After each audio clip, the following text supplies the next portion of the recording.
इस प्रकार नगर के स्त्री पुरुष श्री राम जी का गुणगान करते हैं और कृपा निधान श्री राम जी सदा सब पर बहुत प्रसन्न रहते हैं। काकभूषुंडी जी कहते हैं काकभूषुंडी जी कहते हैं, हे पक्षी राज गरुड़ जी, जब से राम प्रताप रूपी अत्यंत प्रचंड सूर्य उदित हुआ है तब से तीनों लोकों में सूर्य प्रकाश भर गया है। इससे बहुतों को सुख और बहुतों के मन में शोक हुआ।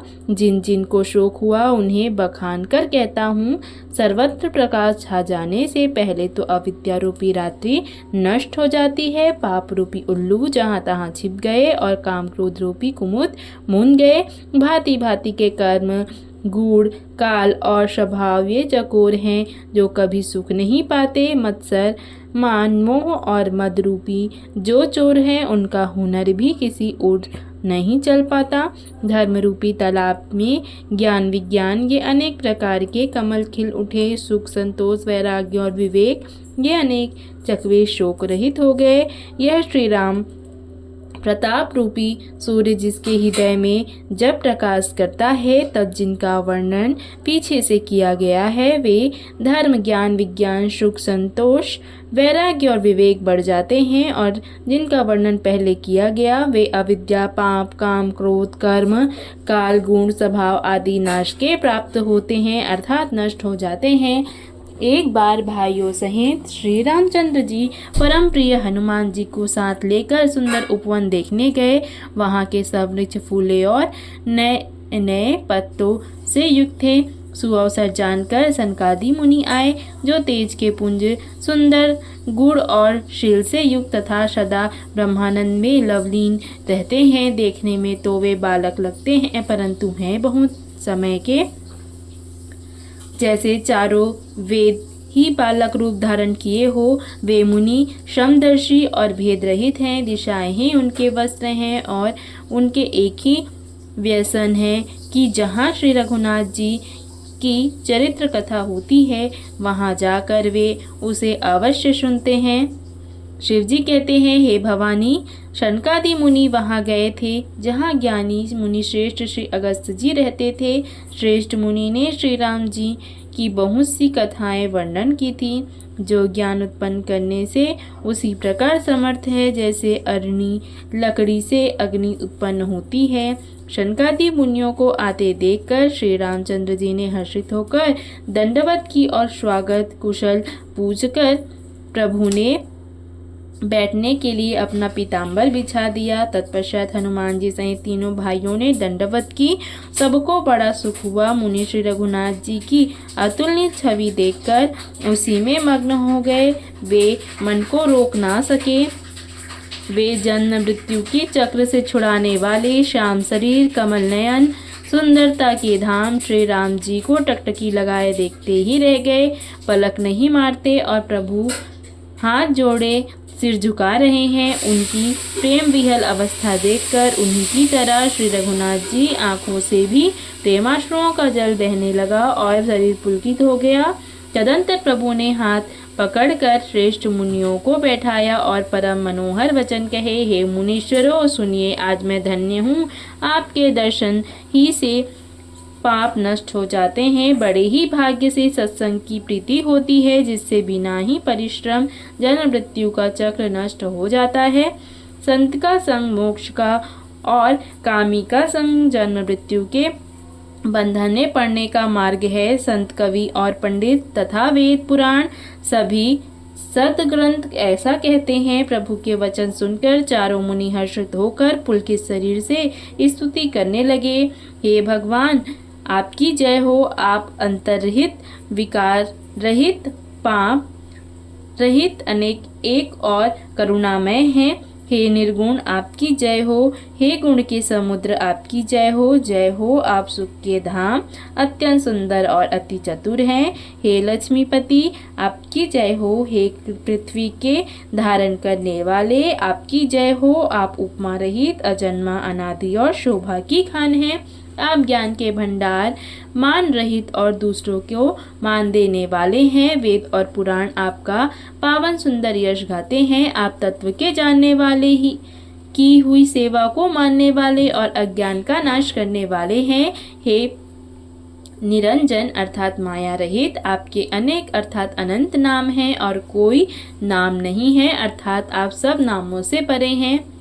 आप स्वरूप हैं, सबके व्याप्त हैं और सबके हृदय रूपी घर में सदा निवास करते हैं। अतः आप हमारा परिपालन कीजिए। राग द्वेष, अनुकूलता, प्रतिकूलता, जन्म मृत्यु आदि द्वंद्व, विपत्ति और जन्म मृत्यु के जाल को काट दीजिए। हे राम जी, आप हमारे हृदय में बसकर काम और मत का नाश कीजिए। आप परमानंद स्वरूप, कृपा के धाम और मन की कामनाओं को परिपूर्ण करने वाले हैं। हे श्री राम जी, हमको अपनी अविचल प्रेमा भक्ति दीजिए।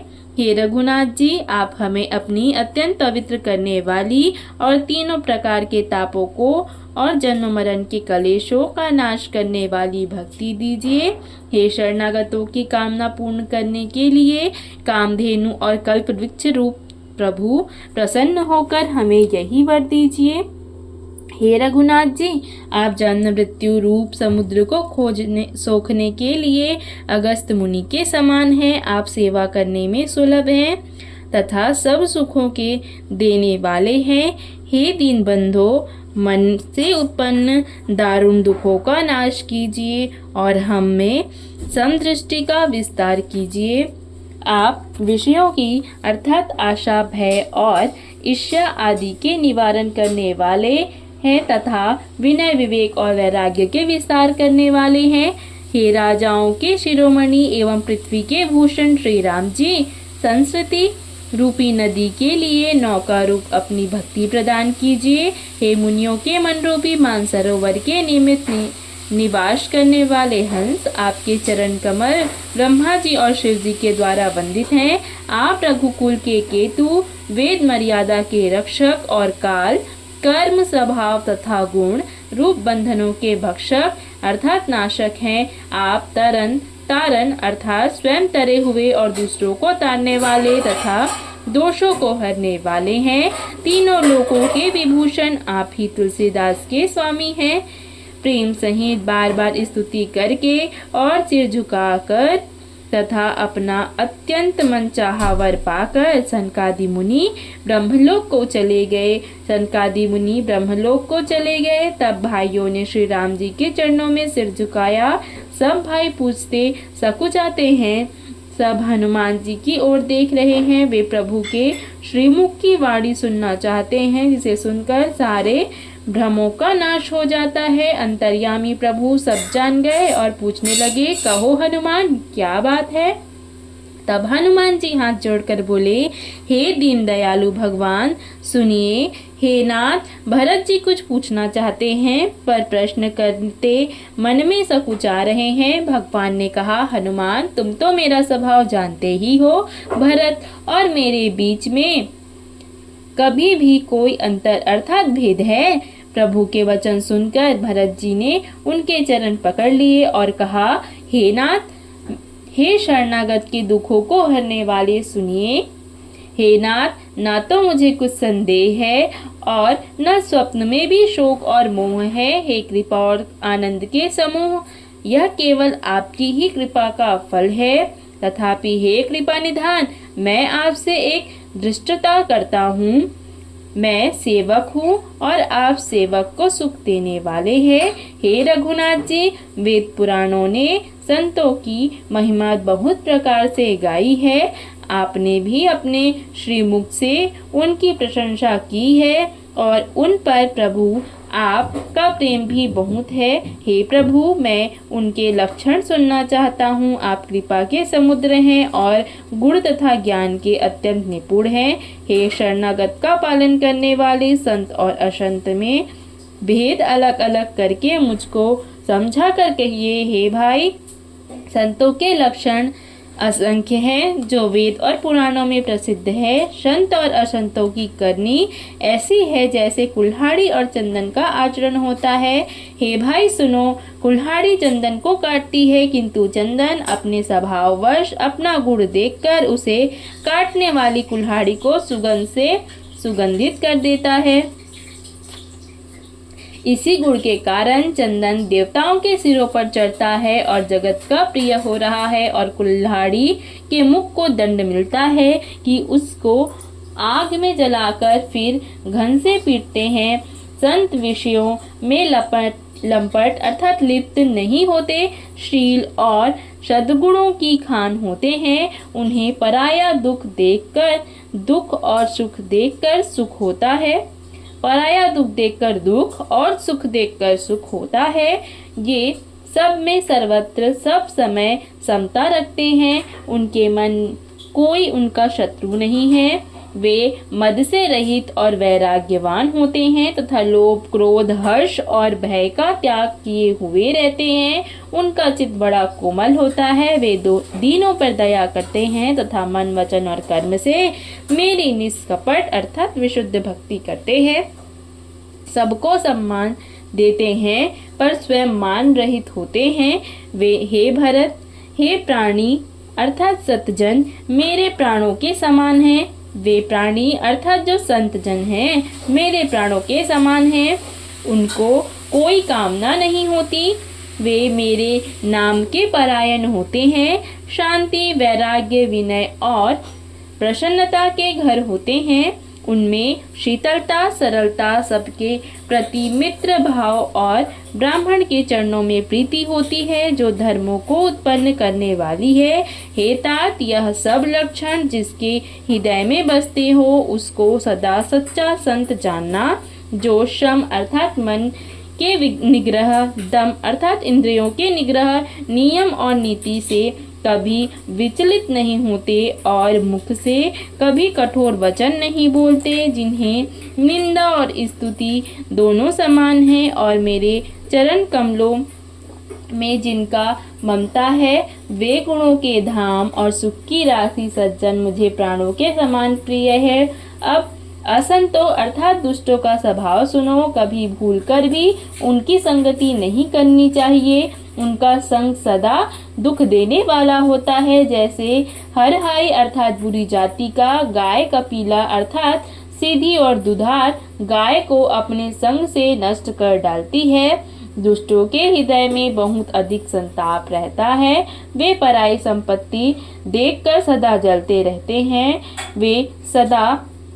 वे जहाँ कहीं दूसरों की निंदा सुन पाते हैं वहाँ ऐसे हर्षित होते हैं जैसे रास्ते में पड़ी निधि अर्थात खजाना पा लिया हो। वे काम, क्रोध, मद और लोभ के परायण तथा निर्दयी, कपटी, कुटिल और पापों के घर होते हैं। वे बिना ही कारण सब किसी से वैर किया करते हैं।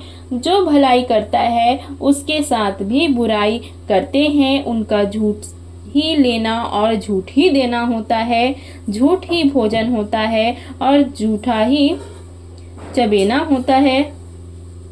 अर्थात वे लेन देन के व्यवहार में झूठ का आश्रय लेकर दूसरों का हक मार लेते हैं अथवा झूठी ढींग हाका करते हैं कि हमने लाखों रुपए ले लिए, करोड़ों का दान कर दिया। इसी प्रकार खाते हैं चने की रोटी और कहते हैं कि आज खूब माल खाकर आए, अथवा चबेना चबाकर रह जाते हैं और कहते हैं कि हमने बढ़िया भोजन से वैराग्य है, हमें बढ़िया भोजन से वैराग्य इत्यादि। मतलब यह है कि वे सभी बातों में झूठ बोलते रहते हैं। जैसे मोर अर्थात बहुत मीठा बोलता है परंतु उसका हृदय ऐसा कठोर होता है कि वह महान विषैले सर्पों को भी खा जाता है, वैसे ही वे ही ऊपर से मीठे वचन बोलते हैं। वे दूसरों से द्रोह करते हैं और पराई स्त्री, पराये धन तथा पराई निंदा में आसक्त रहते हैं। वे पामर और पापमय मनुष्य नर शरीर धारण किए हुए राक्षस ही हैं। लोभी उनका ओढ़ना है और लोभी बिछौना होता है। ये पशुओं के समान आहार और मैथुन के ही परायण होते हैं। उन्हें यमपुर का भय नहीं लगता। यदि किसी की प्रशंसा सुन पाते हैं तो वे ऐसी सांस लेते हैं जैसे उन्हें जूड़ी आ गई हो, और जब किसी को विपत्ति देखते हैं, जब किसी की विपत्ति देखते हैं तब ऐसे सुखी होते हैं जैसे जगत भर के राजा हो गए हों। वे स्वार्थ परायण, परिवार वालों के विरोधी, काम और लोभ के कारण लंपट और अत्यंत क्रोधी होते हैं। वे माता पिता, गुरु और ब्राह्मण किसी को नहीं मानते। आप तो नष्ट हुए ही रहते हैं, साथ ही अपने संग से दूसरों को भी नष्ट करते हैं। मोहवश दूसरों से द्रोह करते हैं। उन्हें न संतों का संग अच्छा लगता है, न भगवान की कथा ही सुहाती है। वे अवगुणों के समुद्र, मंदबुद्धि, कामी, वेदों के निंदक और जबरदस्ती पराये धन के स्वामी अर्थात लूटने वाले होते हैं। वे दूसरों से द्रोह तो करते ही हैं, परंतु ब्राह्मण द्रोह विशेषता से करते हैं। उनके हृदय में दंभ और कपट भरा रहता है, परंतु वे ऊपर से सुंदर रूप धारण किए रहते हैं। ऐसे नीच और दुष्ट मनुष्य सतयुग और त्रेता में नहीं होते, द्वापर में थोड़े से होंगे और कलयुग में तो इनके झुंड के झुंड होंगे। हे भाई, दूसरों की भलाई के समान कोई धर्म नहीं है और दूसरों को दुख पहुंचाने के समान कोई नित्य अर्थात पाप नहीं है। हे तात, समस्त पुराणों और वेदों का यह निर्णय अर्थात निश्चित सिद्धांत है। मैंने तुमसे कहा है, इस बात को पंडित लोग जानते हैं। मनुष्य का शरीर धारण करके जो लोग दूसरों को दुख पहुंचाते हैं, उनको जन्म मृत्यु के महान संकट सहने पड़ते हैं। मनुष्य मोहवश स्वार्थ परायण होकर अनेक पाप करते हैं, इसी से उनका परलोक नष्ट हुआ रहता है। हे भाई, मैं उनके लिए काल रूप अर्थात भयंकर हूँ और उनके अच्छे और बुरे कर्मों का यथा योग्य फल देने वाला हूँ। ऐसा विचार कर जो लोग अत्यंत चतुर हैं, वे संसार के प्रवाह को दुख रूप जानकर मुझे ही भजते हैं। इसी से वे शुभ और अशुभ फल देने वाले कर्मों को त्याग कर देवता, मनुष्य और मुनियों के नायक मुझको भजते हैं। इस प्रकार मैंने संतों और असंतों के गुण कहे। जिन लोगों ने इन गुणों को समझ रखा, वे जन्म मरण के चक्कर में नहीं पड़ते। हेता सुनो, माया से रचे हुए ही अनेक सब गुण और दोष हैं। गुण विवेक इसी में है कि दोनों ही ना देखे जाए, देखना ही अविवेक है। भगवान के श्रीमुख से ये वचन सुनकर सब भाई हर्षित हो गए। प्रेम उनके हृदयों में समाता नहीं, वे बार बार विनती करते हैं। विशेषकर हनुमान जी के हृदय में अपार हर्ष है। तदंतर श्री रामचंद्र जी अपने महल को गए। इस प्रकार वे नित्य लीला करते हैं। नारद मुनि अयोध्या में बार बार आते हैं और आकर श्री राम जी के पवित्र चरित्र गाते हैं। मुनि यहाँ नित्य नए नए चरित्र देखकर जाते हैं और ब्रह्मलोक में जाकर सब कथा कहते हैं। ब्रह्मा जी सुनकर अत्यंत सुख मानते हैं और कहते हैं, हे तात, बार बार श्री राम जी के गुणों का गान करो। सनकादि मुनि नारद जी की सराहना करते हैं। यद्यपि वे सनकादि मुनि ब्रह्मानिष्ठ हैं, परंतु श्री राम जी का गुणगान सुनकर वे अपनी ब्रह्म समाधि को भी भूल जाते हैं और आदर पूर्वक उसे सुनते हैं। वे राम कथा सुनने के श्रेष्ठ अधिकारी हैं। सनकादि मुनि जैसे जीवन मुक्त और ब्रह्मानिष्ठ पुरुष भी ध्यान छोड़कर श्री राम जी के चरित्र सुनते हैं। यह जानकर भी जो श्री हरि की कथा से प्रेम नहीं करते, उनके हृदय सचमुच ही पत्थर के समान है। हे एक बार श्री रघुनाथ जी के बुलाए हुए गुरु वशिष्ठ, ब्राह्मण और अन्य सब नगर निवासी सभा में आए। जब गुरु, मुनि, ब्राह्मण तथा अन्य सब सज्जन यथा योग्य बैठ गए, तब भक्तों ने जन्म मरण को मिटाने वाले श्री राम जी वचन बोले। भक्तों के जन्म मरण को मिटाने वाले श्री राम जी वचन बोले। हे समस्त नगरवासियों, मेरी बात सुनिए। यह बात मैं हृदय में कुछ ममता लाकर नहीं कहता हूँ, ना अनीति की बात कहता हूँ, ना इससे कुछ प्रभुता ही है। इसलिए मेरी बातों को सुन लो और यदि तुम्हें अच्छी लगे तो उसके अनुसार करो। वही मेरा सेवक है और वही प्रियतम है जो मेरी आज्ञा माने। हे भाई, यदि मैं कुछ अनीति की बात कहूँ तो भय बुलाकर मुझे रोक देना। बड़े भाग्य से यह मनुष्य शरीर मिला है। सब ग्रंथों में यही कहा है कि यह शरीर देवताओं को भी दुर्लभ है। यह साधन का धाम है और मोक्ष का दरवाजा है। इसे पाकर भी जिसने परलोक ना बना लिया, वह परलोक में दुख पाता है, सिर पीट पीट कर पछताता है। तथा अपना दोष न समझकर काल पर, कर्म पर और ईश्वर पर मिथ्या दोष लगाता है। हे भाई, इस शरीर के प्राप्त होने का फल विषय भोग नहीं है, स्वर्ग का भोग भी नहीं, बहुत थोड़ा है और अंत में दुख देने वाला है। अतः जो लोग मनुष्य शरीर पाकर विषयों में मन लगा देते हैं, वे मूर्ख अमृत को बदल कर विष ले लेते हैं। जो पारसमणि को खोकर बदले में घुंघची ले लेता है, उसको कभी कोई भला नहीं कहता। यह अविनाशी जीव 4 खानों और 84 लाख योनियों के चक्कर लगाता रहता है। माया की प्रेरणा से काल, कर्म, स्वभाव और गुण से घिरा हुआ, इनके वश में हुआ, यह सदा भटकता रहता है। बिना ही कारण स्नेह करने वाले ईश्वर कभी विरले ही दया करके इसे मनुष्य का शरीर देते हैं। यह मनुष्य का शरीर भवसागर के लिए बेड़ा है, मेरी कृपा ही अनुकूल वायु है। सद्गुरु इस मजबूत जहाज के कर्णधार वाले हैं। यह प्रकार दुर्लभ अर्थात कठिनता से मिलने वाले साधन सुलभ होकर उसे प्राप्त हो गए हैं। जो मनुष्य ऐसे साधन पाकर भी भवसागर से ना तरे, वह कृतघ्न और मंद बुद्धि है और आत्महत्या करने वाले की गति को प्राप्त होता है। यदि परलोक में और यहाँ दोनों जगह सुख चाहते हो तो मेरे वचन सुनकर उन्हें हृदय में दृढ़ता से पकड़ रखो। हे भाई, यह मेरी भक्ति का मार्ग सुलभ और सुखदायक है। पुराणों और वेदों ने इसे गाया है। ज्ञान अगम अर्थात दुर्गम है और उसकी प्रीति में अनेक विघ्न हैं। उसका साधन कठिन है और उसमें मन के लिए कोई आधार नहीं है। बहुत कष्ट करने पर कोई उसे पा भी लेता है तो वह भी भक्ति रहित होने से मुझको प्रिय नहीं होता। भक्ति स्वतंत्र है और वह सुखों की खान है, परंतु संतों के संग के बिना प्राणी इसे नहीं पा सकते और पुण्य समूह के बिना संत नहीं मिलते। सत्संगति की संस्कृति का अंत करती है। जगत में पुण्य एक ही है, उसके समान दूसरा नहीं। वह है मन, कर्म और वचन से ब्राह्मणों के चरणों की पूजा करना। जो कपट का त्याग करके ब्राह्मणों की सेवा करते हैं, उस पर मुनि और देवता प्रसन्न रहते हैं। और जो एक गुप्त मत है, मैं उसे सबसे हाथ जोड़कर कहता हूँ कि शंकर जी के भजन बिना मनुष्य मेरी भक्ति नहीं पाता। कहो तो भक्ति मार्ग में कौन सा परिश्रम है?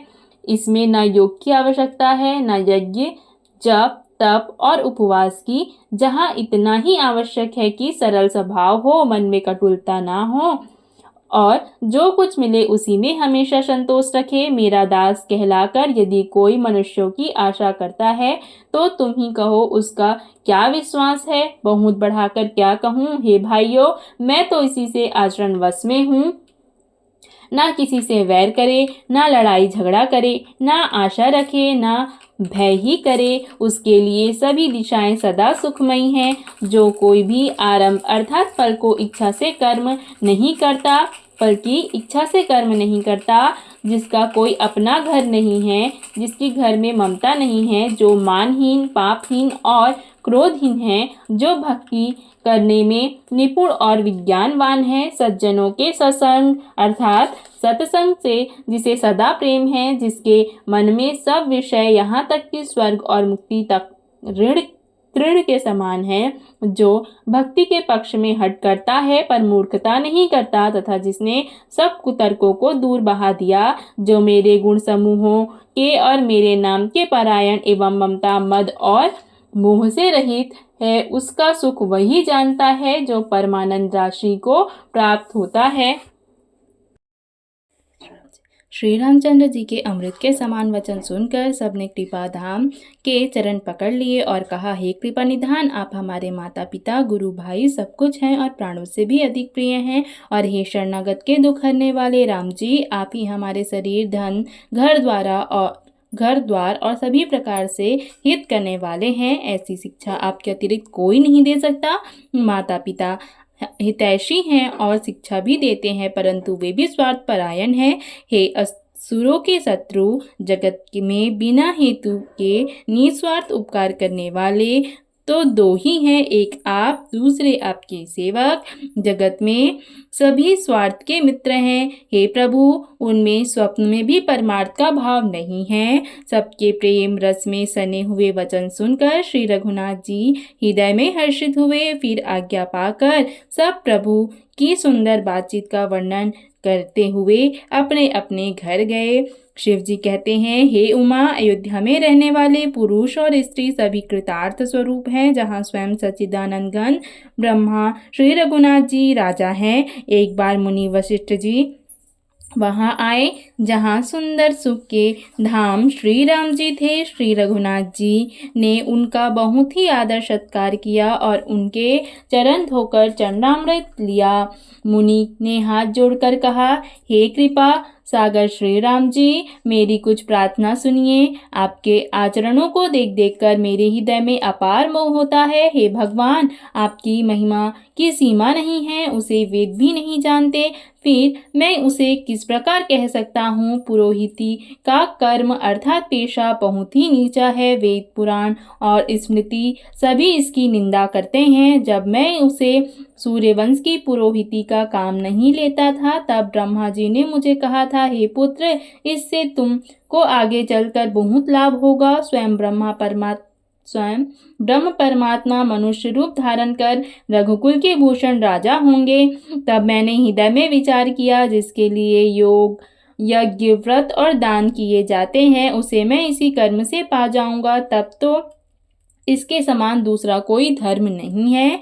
जब तप नियम योग अपने अपने वर्णाश्रम के धर्म श्रुतियों से उत्पन्न वेद विहित बहुत से शुभ कर्म, ज्ञान, दया, दम, इंद्रिय निग्रह, तीर्थ स्नान आदि जहाँ तक वेद और सज्जनों ने धर्म कहे हैं, उनके करने का, तथा हे प्रभु, अनेक तंत्र वेद और पुराणों के पढ़ने और सुनने का सर्वोत्तम फल एक ही है।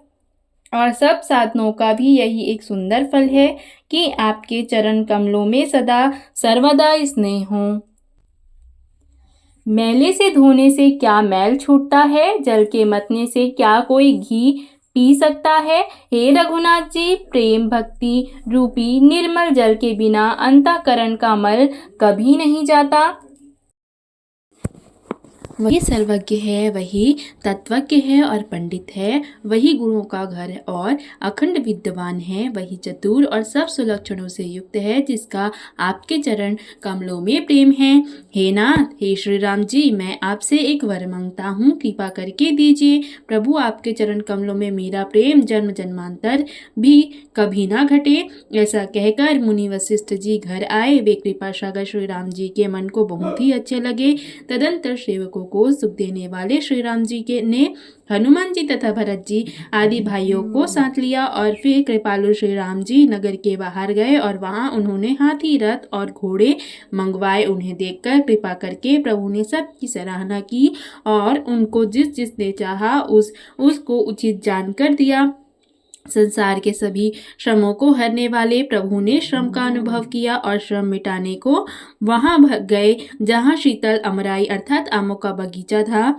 वहां भरत जी ने अपना वस्त्र बिछा दिया। प्रभु उस पर बैठ गए और सब भाई उनकी सेवा करने लगे। उस समय पवन पुत्र हनुमान जी पवन अर्थात पंखा करने लगे। उनका शरीर पुलकित हो गया और आंखों से प्रेमाश्रुओं का जल भर गया। शिव जी कहने लगे, हे गिरिजे, हनुमान जी के समान ना तो कोई बड़भागी है और ना कोई श्री राम जी के चरणों का प्रेमी ही है, जिनके प्रेम और सेवा की स्वयं प्रभु ने अपने ही मुंह से बार बार प्रशंसा की है। उसी अवसर पर नारद मुनि हाथ में वीणा लिए हुए आए। वे श्री राम जी की सुंदर और नित्य नवीन रहने वाली कीर्ति गाने लगे। कृपा पूर्वक देख लेने मात्र से शोक के छुड़ाने वाले कमल नयन, मेरी तरफ देखिए। हे हरि, आप नील कमल के समान श्याम वर्ण और कामदेव के शत्रु महादेव जी के हृदय कमल के मकरंद अर्थात प्रेम रस के पान करने वाले भ्रमर हैं। आप राक्षसों की सेना के बल को तोड़ने वाले हैं, मुनियों और सज्जनों को आनंद देने वाले और पापों के नाश करने वाले हैं। ब्रह्मांड रूपी खेती के लिए आप नए मेघ समूह हैं और शरणहीनों को शरण देने वाले तथा दीन जनों को अपने आश्रय में ग्रहण करने वाले हैं। अपने बाहुबल से पृथ्वी के बड़े भारी बोझ को नष्ट करने वाले, खरदूषण और विराट के वध करने में कुशल, रावण के शत्रु, आनंद स्वरूप, राजाओं में श्रेष्ठ और दशरथ के कुल रूपी कुमुदिनी के चंद्रमा श्री राम जी, आपकी जय हो। आपका सुंदर यश पुराणों, वेदों में और तंत्रादि शास्त्रों में प्रकट है। देवता, मुनि और संतों के समुदाय उसे गाते हैं। आप करुणा करने वाले और झूठे मत का नाश करने वाले, सब प्रकार के कुशल निपुण श्री अयोध्या जी के भूषण ही हैं। आपका नाम कलयुग के पापों को मत डालने वाला और ममता को मारने वाला है। हे तुलसीदास के प्रभु, शरणागत की रक्षा कीजिए। श्री रामचंद्र के गुण समूहों का प्रेम पूर्वक वर्णन करके मुनि नारद जी शोभा के समुद्र प्रभु को हृदय में धरकर जहाँ ब्रह्मलोक है वहां चले गए। हे गिरिजे सुनो, मैंने यह उज्ज्वल कथा जैसी मेरी बुद्धि थी वैसी पूरी कह डाली। श्री राम जी के चरित्र 100 करोड़ अपार हैं। श्रुति और शारदा भी उनका वर्णन नहीं कर सकते। भगवान श्री राम अनंत हैं, उनके गुण अनंत है, जन्म कर्म और नाम भी अनंत है। जल की बूंदे और पृथ्वी के रजकण चाहे गिने जा सकते हों, पर श्री रघुनाथ जी के चरित्र वर्णन करने से नहीं चूकते। यह पवित्र कथा भगवान के परम पद को देने वाली है। इसके सुनने से अविचल भक्ति प्राप्त होती है। हे उमा, मैंने वह सब सुंदर कथा कही जो काकभूषुंडी जी ने गरुड़ जी को सुनाई थी। मैंने श्री राम जी के कुछ थोड़े से गुण बखान कर कहे हैं। हे भवानी, सो कहो। अब और क्या कहूँ। श्री राम जी की मंगलमय कथा सुनकर पार्वती जी हर्षित हुई और अत्यंत विनम्र तथा कोमल वाणी बोली, हे त्रिपुरारी, मैं धन्य हूँ, धन्य हूँ, धन्य हूँ जो मैंने जन्म मृत्यु के भय को हरण करने वाले श्री राम जी के गुण चरित्र सुने। हे कृपा धाम, अब आपकी कृपा से मैं कृतकृत्य हो गई। अब मुझे मोह नहीं रह गया। हे प्रभु, मैं सच्चिदानंद घन प्रभु श्री राम जी के प्रताप को जान गई। हे नाथ, आपका मुख रूपी चंद्रमा श्री रघुवीर की कथा रूपी अमृत बरसाता है। हे मति धीर, मेरा मन कर्णपुटों से उसे पीकर तृप्त नहीं होता। श्री राम जी के चरित्र सुनते सुनते जो तृप्त हो जाते हैं, उन्होंने तो उसका विशेष रस जाना ही नहीं। जो जीवन मुक्त महामुनि है, वे भगवान के गुण निरंतर सुनते रहते हैं। जो संसार रूपी सागर के पार पाना चाहते हैं, उसके लिए तो श्री राम जी की कथा दृढ़ नौका के समान है। श्री हरि के गुण समूह तो विषयी लोगों के कानों को भी सुख देने वाले और मन को आनंद देने वाले हैं। जगत में कान वाला ऐसा कौन है जिसे श्री रघुनाथ जी के चरित्र ना सुहाता हो। जिन्हें श्री रघुनाथ जी की कथा नहीं सुहाती, वे मूर्ख जीव तो अपनी आत्मा की हत्या करने वाले हैं। हे नाथ, आपने श्री रामचरित्र मानस का गान किया, उसे सुनकर मैंने अपार सुख पाया। आपने जो यह कहा कि यह सुंदर कथा काकभूषुंडी जी ने गरुड़ जी से कही थी, सो कौवे का शरीर पाकर भी काकभूषुंडी वैराग्य, ज्ञान और विज्ञान में दृढ़ हैं। उनका श्री राम जी के चरणों में बहुत प्रेम है और उन्हें श्री रघुनाथ जी की भक्ति भी प्राप्त है। इस बात का मुझे परम संदेह हो रहा है।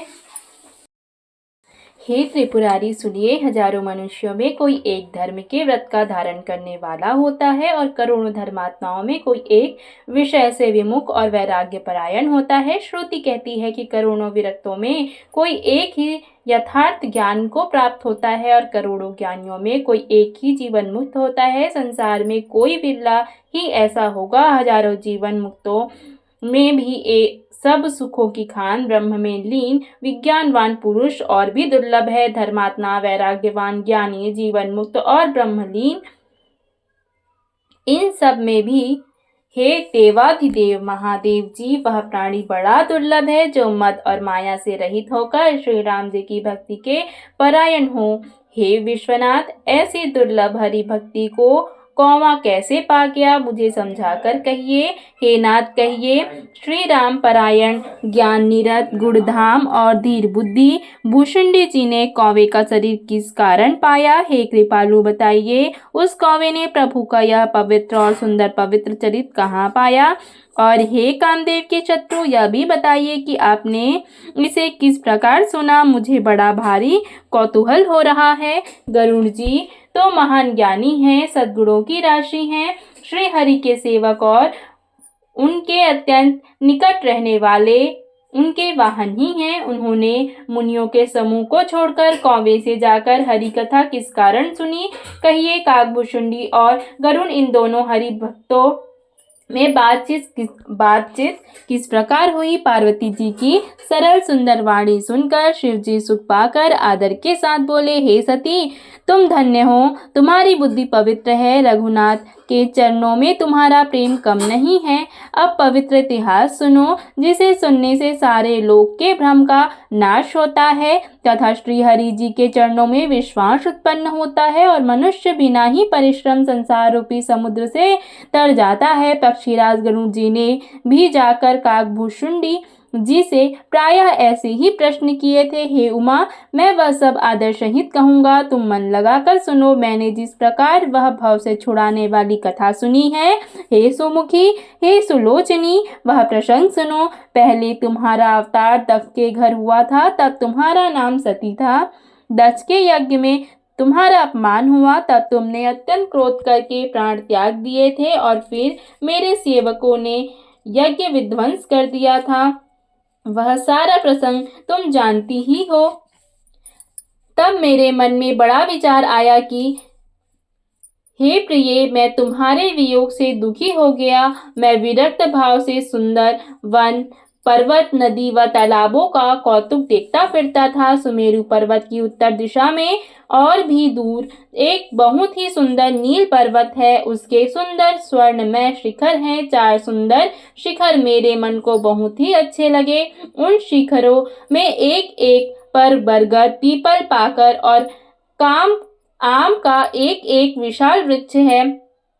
पर्वत के ऊपर एक सुंदर तालाब शोभित है, जिसकी मड़ियों की सीढ़ियां देखकर मन मोहित हो जाता है। उसका जल शीतल, निर्मल और मीठा है। उसमें रंग बिरंगे से कमल खिले हुए हैं। हंस गण मधुर स्वर के बोल रहे हैं और भौरे सुंदर गुंजार कर रहे हैं। उस सुंदर पर्वत पर वही पक्षी काकभूषुंडी बसता है। उसका नाश कल्प के अंत में भी नहीं होता। माया रचित अनेक गुण, दोष, मोह, काम आदि विवेक जो सारे जगत में छा रहे हैं, उस पर्वत के पास भी कभी नहीं फटकते।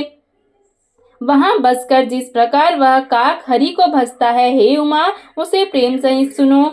वह पीपल के वृक्ष के नीचे ध्यान करता है, पाकर के नीचे जप यज्ञ करता है, आम की छाया में मानसिक पूजा करता है। श्री हरि भजन को छोड़कर उसे दूसरा कोई काम नहीं है। बरगद के नीचे वह श्री हरि की कथाओं के प्रसंग कहता है। वहां अनेक पक्षी आते हैं और कथा सुनते हैं। वह विचित्र रामचरित्र को अनेक प्रकार से प्रेम सहित आदर पूर्वक गान करता है। सब निर्मल बुद्धि वाले हंस जो सदा उस तालाब पर बसते हैं, उसे सुनते हैं। जब मैंने वहां जाकर यह कौतुक देखा, तब मेरे हृदय में विशेष आनंद उत्पन्न हुआ। तब मैंने हंसकर शरीर धारण कर लिया, कुछ समय वहां निवास किया और श्री रघुनाथ जी के गुणों को आदर सहित सुनकर फिर कैलाश को लौट आया। हे गिरिजे, मैंने वह सब इतिहास कहा कि जिस समय मैं काकभूषुंडी के पास गया था। अब वह कथा सुनो, जिस कारण से पक्षी कुल के ध्वजा गरुड़ जी उस काक के पास गए थे। जब श्री रघुनाथ जी ने ऐसी रणलीला की, जिस लीला का स्मरण करने से मुझे लज्जा होती है, मेघनाथ के हाथों अपने को बांध लिया, तब नारद मुनि ने गरुड़ भेजा। सर्पों के भक्षक गरुड़ जी बंधन काट कर गए। तब उनके हृदय में बड़ा भारी विषाद उत्पन्न हुआ। प्रभु के बंधन को स्मरण करके सर्पों के शत्रु गरुड़ जी बहुत प्रकार से विचार करने लगे।